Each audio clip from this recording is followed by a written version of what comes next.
Hej og velkommen til eller tilbage til I Køkkenhaven med Prioriter dine penge. Det er jo ikke helt april endnu, men jeg vil sige, at nu kommer påsken, og jeg skal en hel masse ting, og måske vil folk også gerne bruge deres påskeferie på at gå i haven. Og derfor vil jeg lave det her afsnit med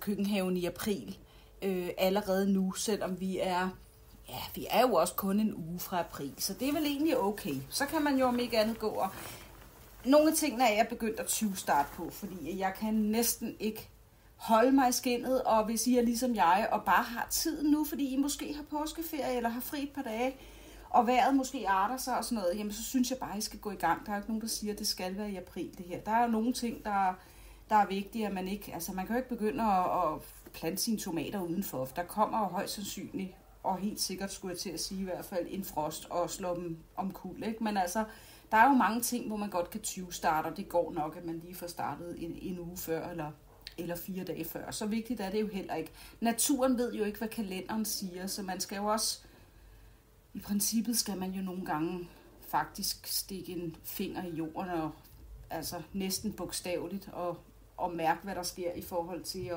at kigge på kalendere og se, hvad man plejer.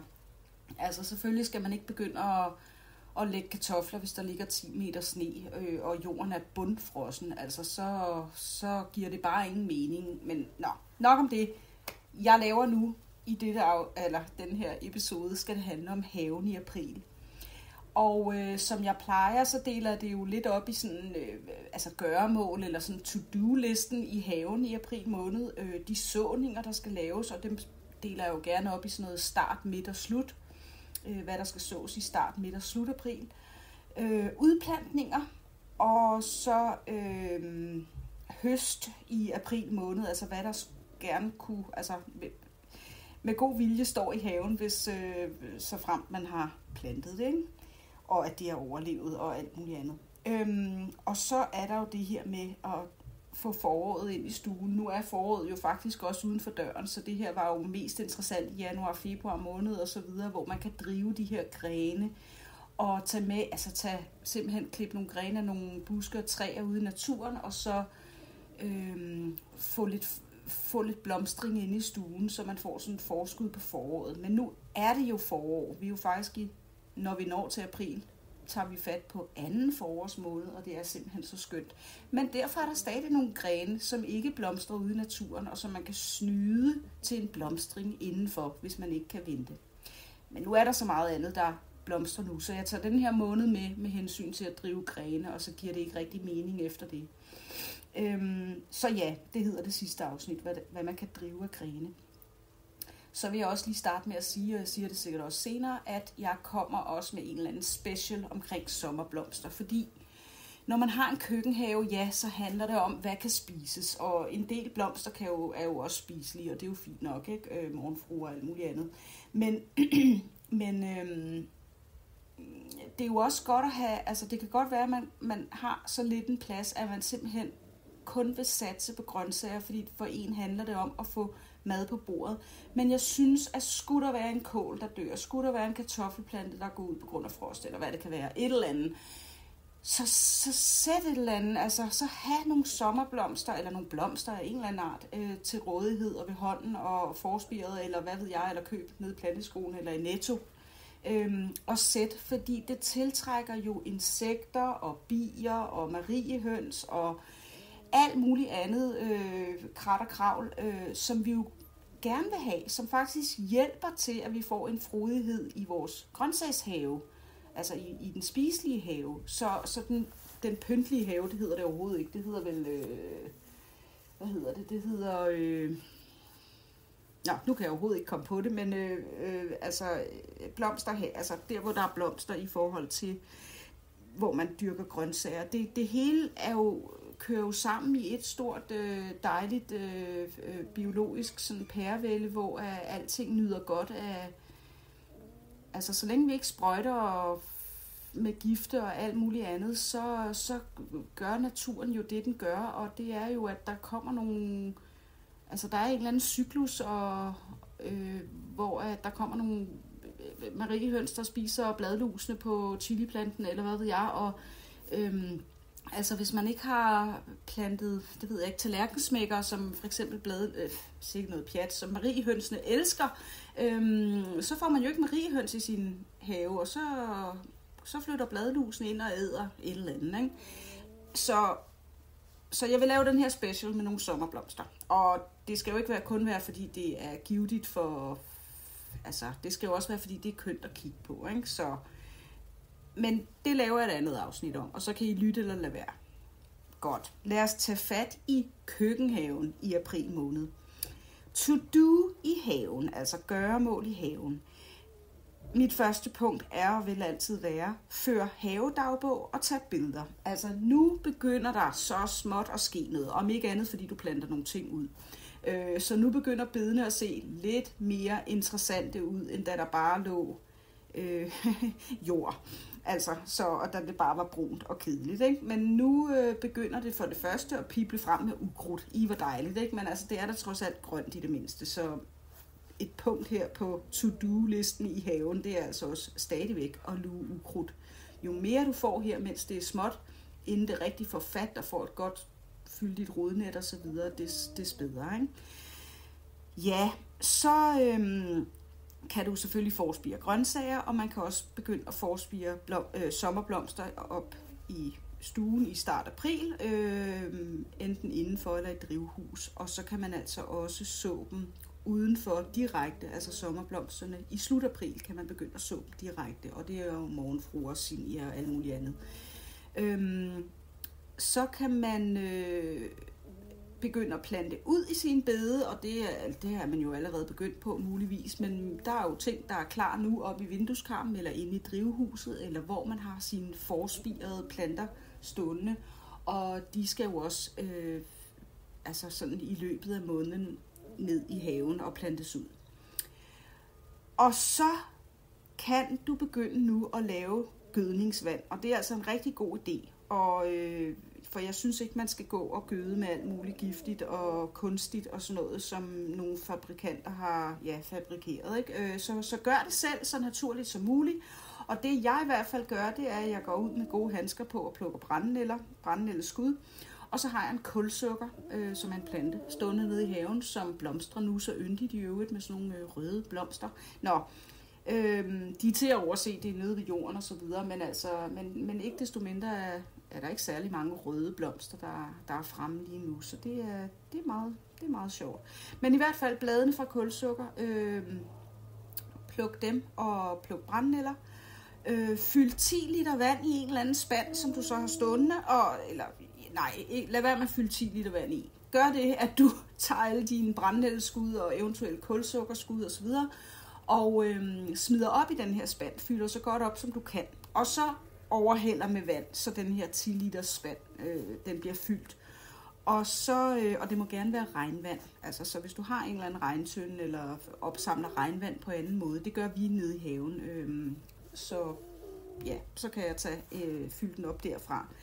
Det er bare bedst, altså. Det er også noget med kalk i vandet og sådan noget. Der er mere kalk i vandet, når det er fra hanen og sådan noget.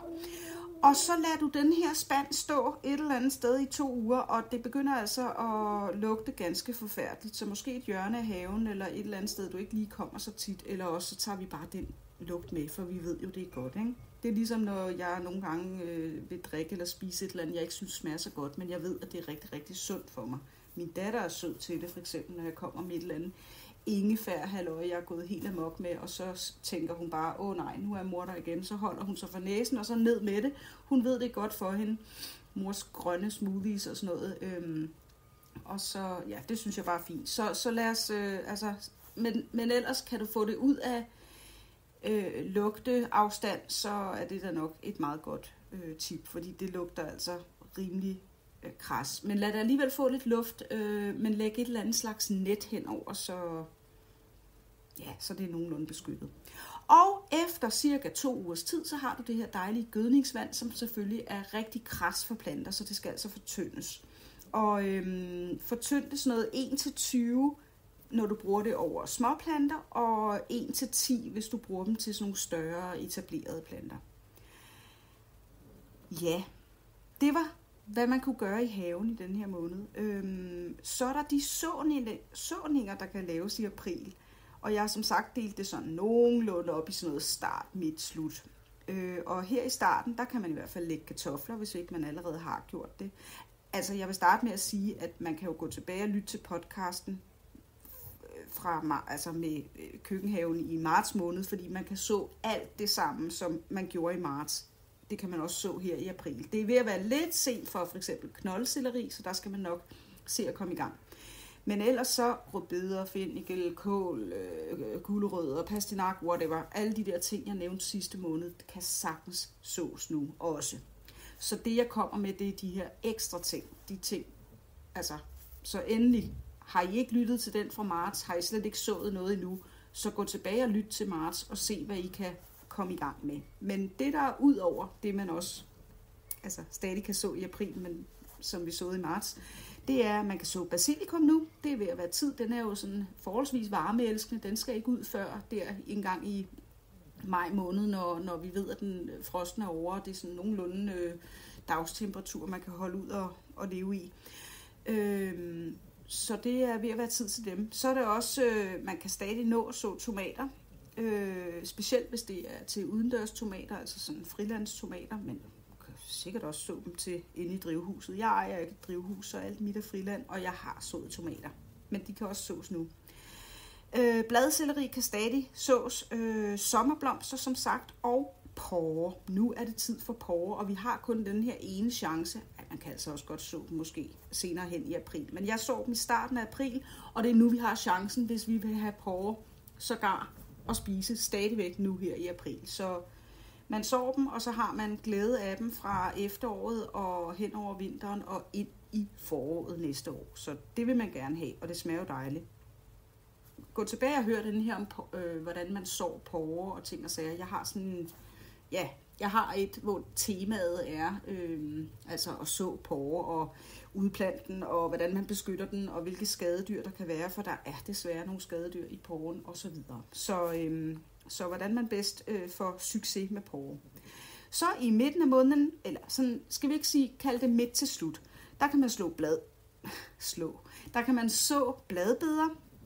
Altså som sagt, man kunne også godt så dem i marts, hvis man slet ikke kan vente, men de har bare tendens til at gå i stok, når de bliver sået så tidligt. Så jeg venter her til midt i april.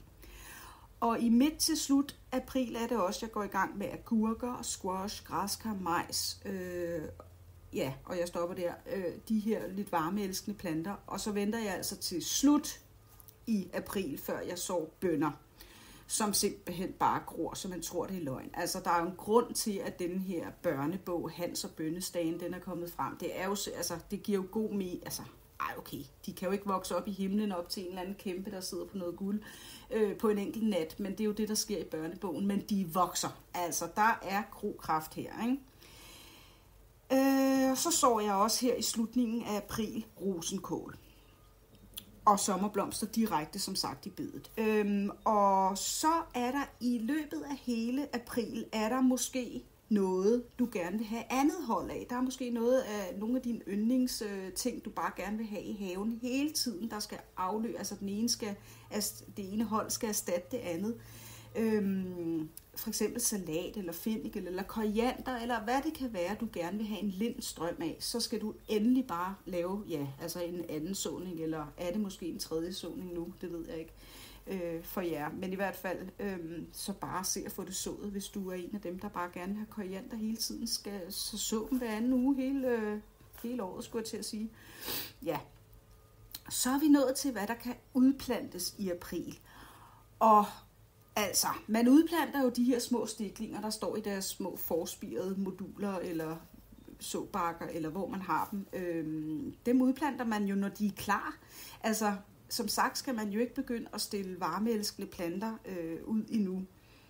Og det er jo tomater, agurker, squash, majs, bønner, basilikum og alt det her. Hvis de begynder at være for store til det, de står i, så prikkel dem hellere om i nogle større potter. Altså simpelthen flytte dem over i nogle større potter med noget mere jord til dem, til rodsystemet osv., hvis de trænger til det.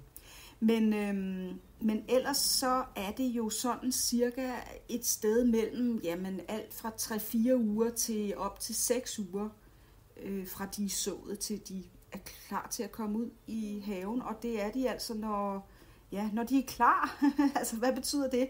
Altså, der skal i hvert fald være kommet blivende blade på, men jeg har det jo faktisk sådan, at rødbedes for eksempel, dem planter jeg ud, når de ikke er mere end et par centimeter høje op over jorden. Og mange, altså både salatkål, rødbeder, majroer og alt muligt, de har radiser for den sags skyld, løg. De har godt af at komme ud, altså de har ikke noget imod at komme ud små. Det er lige før, at jeg vil sige hellere for små end for store, fordi man forstyrrer rodsystemet mindst muligt, og de har stadig næring nok nede i jorden, eller de har ikke opbrugt og udsultet jorden omkring sig i modulet, hvis de får lov at vokse alt for store rod, altså når man tager den op, og man kan se, at de her hvide rødder, de slanger sig rundt og fylder det hele, og man kan nærmest ikke se noget jord, man kan kun se hvide rødder. Altså, så længe de er hvide, er det jo et godt tegn, så er de jo stadig fuldt levedygtige, og så er bare afsted med dem, men jeg synes, det er bedre at plante dem ud så små som muligt. Nå, men de skal dog stadig være klar. Og som sagt, vent med at udplante de varmeelskende planter. De skal altså først ud en gang i tidligst midt i maj, og der skal man lige kigge et par uger frem i vejrudsigten og se, om det nu også kan være rigtigt, at der ikke kommer mere frost om natten eller et eller andet. Ikke? Ja, så er vi nået til høsten i april, og der kan jo og skulle gerne stå, hvis man ender med at følge mig og gøre stort set, hvad jeg siger, eller kommer med gode idéer om i hvert fald, og det lykkes alt sammen, og ting ikke bliver et og dør, og alt muligt andet. Så i bedste tilfælde, så kunne det jo være fedt, at der nu står nede klar til høst i haven. Ramsløg, krydderurter af mange forskellige slags, selvfølgelig ikke basilikum. Det er bare ikke tiden til det lige nu. Salater, radiser kan vi måske begynde at høste her hen mod slutningen af april. Der burde de faktisk have fået etableret sig efter den her udplantning sidst i marts, eller midt til sidst i marts, så burde de faktisk være høstklar her midt til slut april. Rabarber kan der være dernede, kålskud, og det er altså en lækker ting, og det vil jeg måske lave et helt afsnit om faktisk, men det er altså toppen af kålene. Kålplanter er jo 2-årige planter, der laver blade det første år, og det er jo dem, vi spiser. Palmekål, rosenkål, rosenkål spiser vi ikke lige bladene, vel, men altså, der spiser vi de små rosetter, der er under i hvert et bladhjørne, kan man sige. Ikke? Så ovenover hvert et blad sidder der en lille rosenkål. Men altså grønkål, den røde grønkål, alle mulige afskygninger af kål, hvidkål, blomkål, broccoli, alting. Og de når til sådan et punkt her i løbet af slut marts hen over april måned, hvor de siger, nu har jeg fået den her kuldeperiode, og nu er det tid til, at jeg skal formere mig og sørge for, at min art overlever, og nu skal jeg begynde at gøre klar til at sætte frø. Og så skyder de i vejret. En kålplant, der måske sådan en palmekål, der har stået og været sådan, det ved jeg ikke, 60 cm, 70 cm over jorden, den skyder pludselig i vejret og bliver 2 meter høj og skyder ud fra hvert et bladhjørne med sådan nogle kålskud. Og toppen især. Det er især oppe i toppen, der har man lidt det største skud, og det mest delikate næsten. Og den skal man endelig bare hakke af. Planten skal jo nok finde ud af at gå i blomst alligevel, og så spise den på en eller anden måde. Men ud af alle bladhjørner i kålene, der skyder der altså kålskud. Knæk dem af, ligesom små sådan broccoli, sådan lange broccoli-buketter. Og det ved jeg ikke, steg dem i smør eller olie, eller hvad du bruger, eller bare gå og knask på dem, når du går og laver ting og sager nede i køkkenhaven. De er skønne, og min datter elsker at gå og tage dem alle sammen. Lad også endelig nogen være, og det kommer du også helt sikkert til, for man kan nærmest ikke nå at få høstet dem alle sammen. Det vælter ud til alle sider i de kål, man nu hen har nede i haven. Så blomstrer de med flotte, gule blomster, som de første humlebier og vipse og hvad der ellers kommer, og de der honningbier og ting og sager. De elsker dem og summe omkring dem, og det er bare rigtig godt. Så lad endelig nogen gå i blomst. Det er simpelthen udstyrsstykke uden lige. Det er virkelig smukt at se på. Og det smager godt.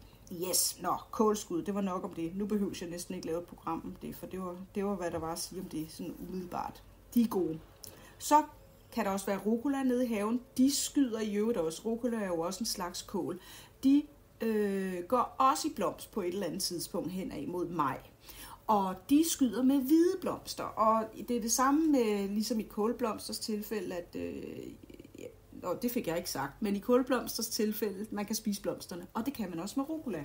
Og de smager af rucola, så det er altså nemt med det. Så tag gerne det med at drysse over salaten eller et eller andet.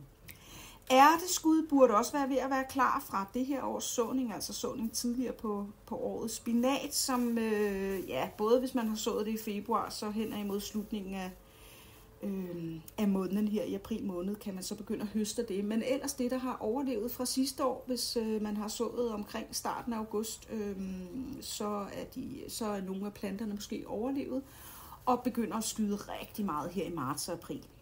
Og så er det bare med at få dem spist, inden de også naturligt går i blomst i maj-juni måned. Så der er virkelig ikke nogen grund til at så spinat i april måned. Det vil virkelig, jeg skulle til at sige, vil være dumt. Man når ikke særlig mange høste fra dem, før at de altså går i blomst. Vores salat står der også stadig, men den er også ved at tænke på, at nu skal den til at skyde i vejret og sætte frø og sørge for, at dens bestand overlever. Så kan man altså begynde at høste, altså bare simpelthen klippe de grønne toppe af løg, altså selvfølgelig ikke helt ned til løget, de skal have noget at gro, men sådan klip noget af det af og klip over som sådan, forårsløg kan man nærmest sige, ikke? Eller purløg eller et eller andet over salaten, eller lave smør ud af det, eller et eller andet. Og bladbede, som er overvintret, det gør nogle bladbeder, altså nogle gange bliver de dræbt af frosten, og nogle gange står de, og jeg har haft sådan 2, der har overlevet villigt, og de skyder med grønne blade og fine røde stængler, og hvad de ellers har for en farve. De kan jo være i alle mulige afskygninger, de kan både være grønne, hvide, gule, mørkerøde og orange stænglerne der, ikke? Men bladbede står der skam også nede i min have i hvert fald, som er overvintret. Og porre. Den har jeg jo også nævnt tidligere, med de her porre, som gerne skulle stå helt frem til. Ja, det er altså nu, det er ved at være den sidste måned, man har den. Så det var høsten i april. Sikke en masse dejlige sager, vi kan gå og knaske på, ikke? Og spise og få op i køkkenet og lave noget ud af. Hvor er det skønt. Og det sidste afsnit i den her episode af podcasten, det er jo det her med at drive grene, det her med at få foråret ind i stuen. Jeg kom ind på det i starten af podcasten her, da jeg lige sådan sagde min to-do-liste med, hvordan jeg havde struktureret det her afsnit, hvilke emner jeg vil komme ind på. Der talte jeg jo faktisk en del om det. Men der er jo selvfølgelig magnolier, pærer, æble og forsytia og sådan noget, som jeg også har omtalt tidligere. Og i midten af april kan man også begynde at gå ud og finde bøgegrene og tage med ind i stuen. De drysser afsindigt, når de er jo så lækre. De kommer de her helt limegrønne spæde blade, og det er bare så smukt, når de lige folder sig ud. Men altså, så drysser de simpelthen, så man skal altså have støvsugeren frem efter det. Men det gør man også gerne, det gør jeg i hvert fald, fordi det er så skønt. Sager syren også, den kan man i hvert fald også drive som en af de nye på listen fra april måned her, og selvfølgelig stadig mirabelle. Vores mirabelle-træ ude på fællesområdet, det er nogle gange sprunget ud her midt slut til marts og står med en stor, det ligner nærmest en stor hvid blomst, når man kigger ned på det. Det er kæmpestort, men det er fyldt af de smukkeste hvide blomster. Det er det overhovedet ikke endnu. Jeg ved ikke, det har nok været et mere koldt forår, eller har det været en køligere vinter, eller et eller andet. Jeg ved ikke, hvad det er, der er altid lige... Det er jo sådan, at naturen så lunefuld. Den er ikke begyndt at blomstre endnu, men der er masser af små knopper på, og jeg klipper et par grene en gang imellem og stiller op i stuen i en vase med vand, og husker at skylle. Altså, skulle jeg til at sige, skylle vandet rigtig godt. Nej, altså skift vand rigtig ofte, fordi det er altså gerne, altså det er frisk vand, så skal de nok kvittere med en dejlig blomstring inde i stuen. Ja, så nåede vi til nej. Jeg har et tip til jer. Og det er det her med, altså, jeg har godt nok haft på programmet, at man skulle så persille og dild og koriander og ting og sager. Men der er altså, det er fordi, jeg synes, det er sjovt også at så ting helt fra frø. Men altså, for eksempel persille. Og i øvrigt også basilikum og 117 andre krydderurter, der er det altså bare så nemt at gå ned i Brugsen eller Netto eller 365 eller hvad de alle sammen hedder. Køb en god gang økologisk basilikum eller persille eller dild eller koriander, rosmarin, mynte, timian, salvie, whatever. Og så, det er jo en potte, som de laver med, hvor de planter, altså hvor de sår alt for mange. Og op i den her lille plastikpotte, som du køber din, lad os bare tage persille, så kan de jo overhovedet ikke, selv hvis du sådan plukker lidt fra det, du skal bruge, eller klipper lidt af toppen og det, du skal bruge, den vil dø meget hurtigt, fordi de udkonkurrerer hinanden fuldstændig vildt dernede i den lille potte, med alle de frø, der står side om side, eller der er spiret side om side. Så køb et par potter af dem, gå hjem, og så tag dem ud af plastikpotten, og del dem, altså simpelthen bare sådan småvrid dem fra hinanden. De skal ikke ud i hver, jo, gør endelig, hvis du gider pillearbejdet ud i hver enkelt, men ellers tager du måske bare sådan en persille eller basilikum og deler den i 4, sådan lige vrider dem fra hinanden. Du kan også dele dem i 8 eller 10 eller 20, og så og plant dem i noget jord i hver deres potte, eller plant dem direkte ud, ikke basilikum, men de andre, dild, koriander, persille, kan plantes direkte ud i jorden nu udenfor. Og plant dem lidt længere ned, end de stod i potten, så du får dækket lidt af stilken med jord. Ikke? Men altså, så skal de nok kvittere med at give en ordentlig, altså hver enkelt stilk af sådan en koriander, persille, whatever, den vil altså lave en stor, fin, altså stor, men den vil altså lave en helt ny plante, en busket plante. Så der, lad os sige, at du køber en pot persille, og så er der altså 30 persilleplanter i den der lille potte, eller 40 måske endda. Nå, så det var bare lige sådan en tip fra mig til dig, eller fra mig til jer. Så jeg håber, du kan bruge noget af det, og god fornøjelse i haven i april. Du må gerne 20-starte. Du har fået min tilladelse til at 20-starte her i påskeferien, hvis du er så heldig at påskeferie. Også bare hvis du lige har, fri på fredag eller whatever, så hvis det er godt vejr, så gå i haven og gør nogle af de her ting. Eller ja, mange ting er jo faktisk indendørs, fordi det er forspiring indenfor, og stille dem frem i vindueskarmen, så de får godt lys. Ikke? Men ja, tak for at lytte med, og vi lyttes ved en anden gang.